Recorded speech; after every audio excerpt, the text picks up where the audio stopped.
Happy Sunday and welcome back once again to the News Media. Now, ladies and gentlemen, you are not going to believe this.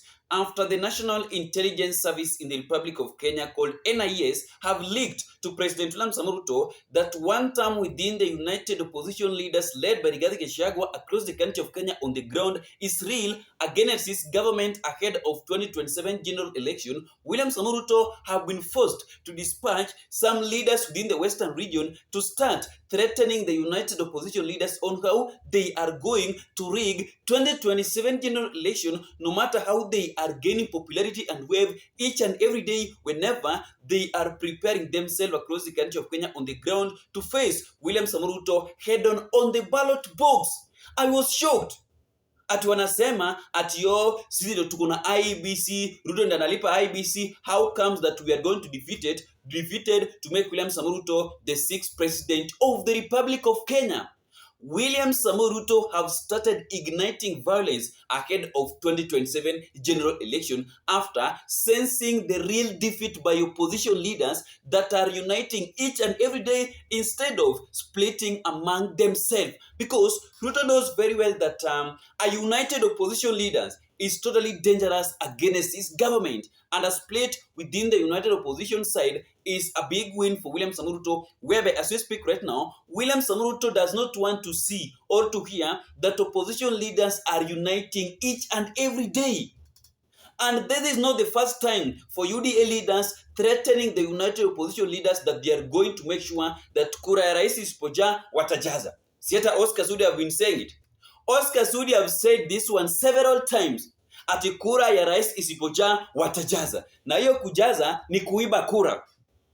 Kuna mpango wa kuiba kura 2027 after this government of UDA have sensed a serious defeat. And before we proceed with this analysis, ladies and gentlemen, I want you to take your time and listen to this video explaining on how the government of William Ruto is afraid of 2027 general election, whereby they have now decided that come 2027, they must make sure that Ruto is the 6th president of the Republic of Kenya, no matter how things are getting worse against the government on the side of the united opposition side. And before you watch the video, please ensure that you like our videos. When you like the video, you automatically show us your support on what I'm doing on this platform. Thank you so much, and let us watch the video, my great viewers. We begin in politics tonight, where the conversations around alleged plans to rig the 2027 general election in favor of President William Ruto are growing louder, with leaders from Western Kenya now joining that debate. During a UDA grassroots delegates forum in Lugari, Kakamega Deputy Governor Ayub Savula, as well as Hamisi MP Charles Gimose, appeared to hint at possible electoral manipulation to secure President William Ruto a second term. The remarks come at a time when former Chief Justice David Maraga and 2027 presidential candidate has warned that a compromised election could plunge the country back to the dark days of the 2007 post-election violence. And TV's Julius Jumas starts us off tonight. It was song and dance in Lugari as the UDA delegates gathered at the home of Kakamega Deputy Governor Ayub Savula for grassroots forum. The event brought together several leaders from the Western region, among them Bungoma Governor Ken Lusaka, who is spearheading President William Ruto's re-election campaign in Western Kenya. Amid celebrations, controversial remarks by some leaders came to the fore, some openly suggesting they would play a role in influencing the outcome of the 2027 general election in favor of President Ruto, remarks that were met with cheers from sections of the crowd. Nataka hii kama delegate wa UDA, wakati utakuwa polling station, jaribu mfanye ukarabati ile hadi ya juu. Ulizi kura Ruto. Sisi ndio tunatengeneza budget ya uchaguzi. Sisi ndio tunalipa IBC pesa. Sisi ndio tunalipa commissioners pesa. Ruto ndio mwenye hiyo budget. Sasa Ruto ataanguka namna gani nyinyi? Wewe unatengeneza budget ya kuanguka. Haki ya Mungu hata kama wewe ni mwendazimu. Citing their experience in politics, the leaders went on to reference the recent elections in neighboring countries, including Tanzania and Uganda, where incumbents Samia Suluhu Hassan and Yoweri Kaguta Museveni secured controversial wins of 97.66% and 71.65% respectively to extend their stay in power. I know what to do. I've been in parliament for 3 terms.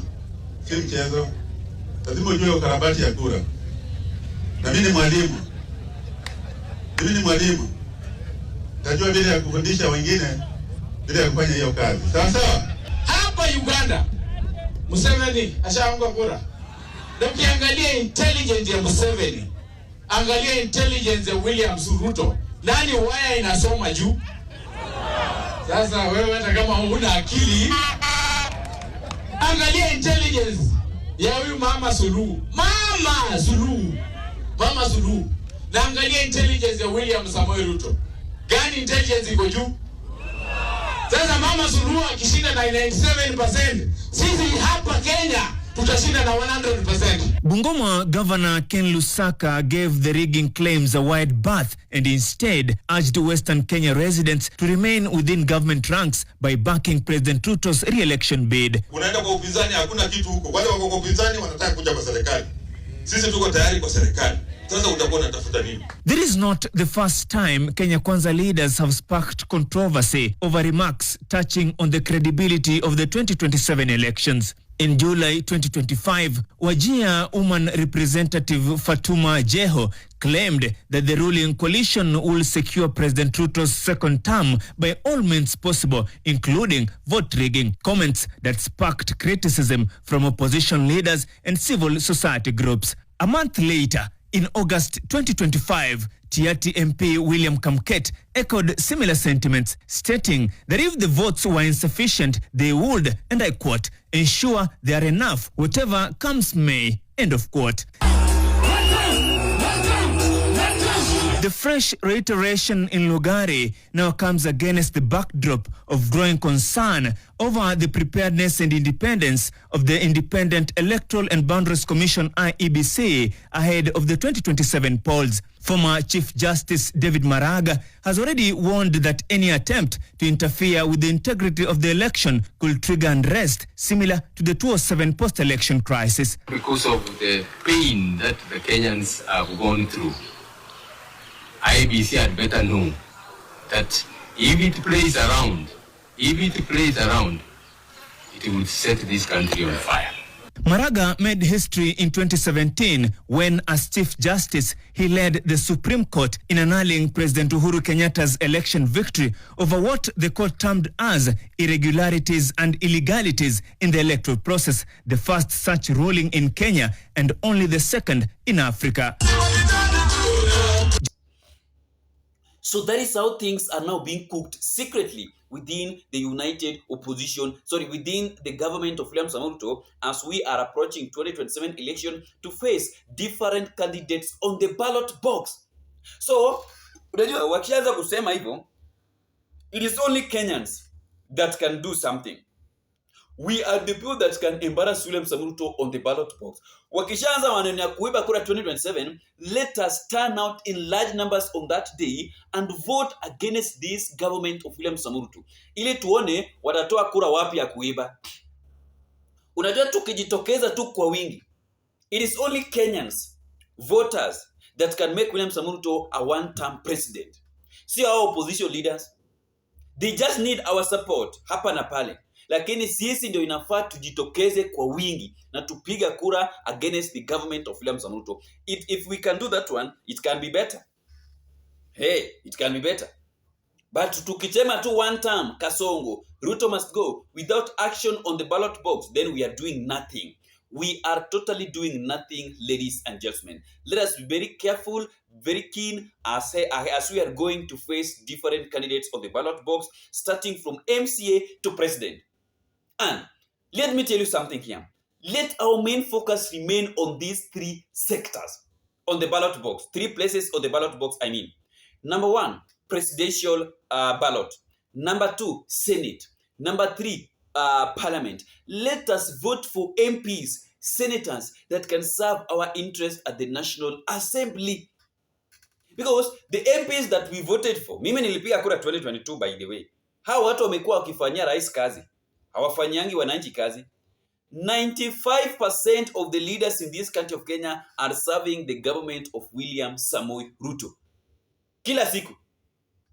Rais akitaka kupitisha motion, anapitisha venye anataka. Lakini wananchi wa Kenya wanateseka. Like right now, this issue of fuel, how ma MPs wangetusaidia? Wangepunguza tax hapa ndogo ndogo nini, deni maneno inaisha. Sasa tuko na finance bill ya 2026 na ni dangerous. Hawaongei, they are quiet.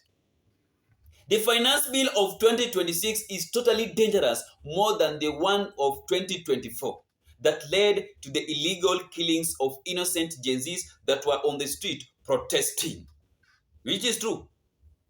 Thank you so much, and may God bless you, my great viewers. Let us meet in the next video that is going to be uploaded shortly within no time. Bye-bye.